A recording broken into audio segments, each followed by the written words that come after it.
Welcome to Tokyosaurus. So what's up in Japan?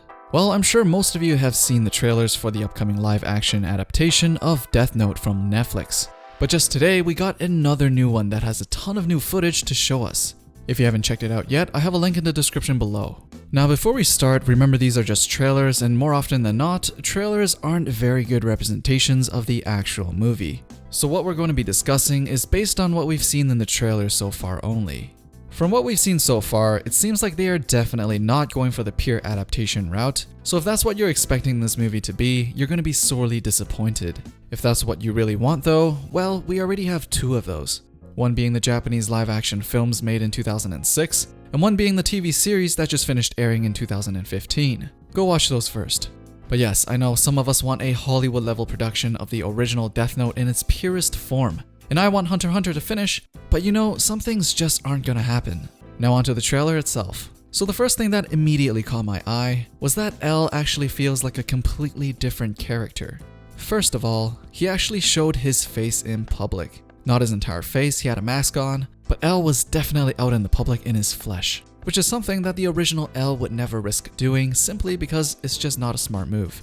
We don't know how L determined it was safe to do so in this version, but I really hope they would explain that in the actual movie. Maybe in this universe he has body doubles to do his public appearances, which I highly doubt is the case. Anyways, secondly, this L is very emotional and angsty. In his two conversations with Light, he was pretty angry at him, enough to throw his phone down hard enough to rattle all the Skittles on his desk. Well, at least we know they got that part right. But wait a second, he knows Light is Kira?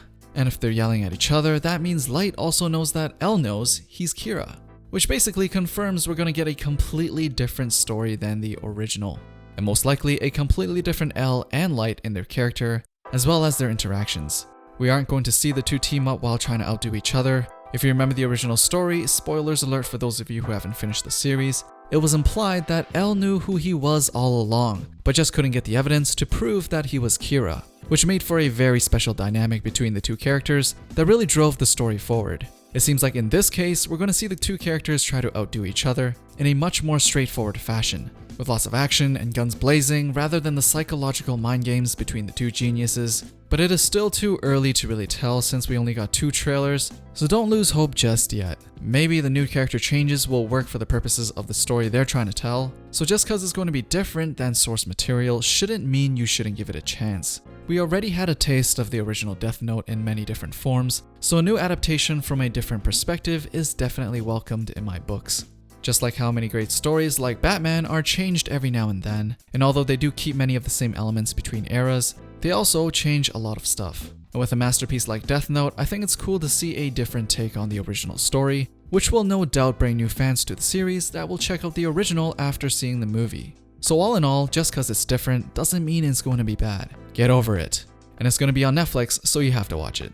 But what do you guys think so far anyways? Like what you see? Don't like any of it? As usual, let me know down in the comments below. Thumbs up the video if you liked it, and don't forget to subscribe and turn on notifications for Tokyosaurus for the latest things people are talking about in Japan. Thanks for watching, and I'll see you guys in the next one.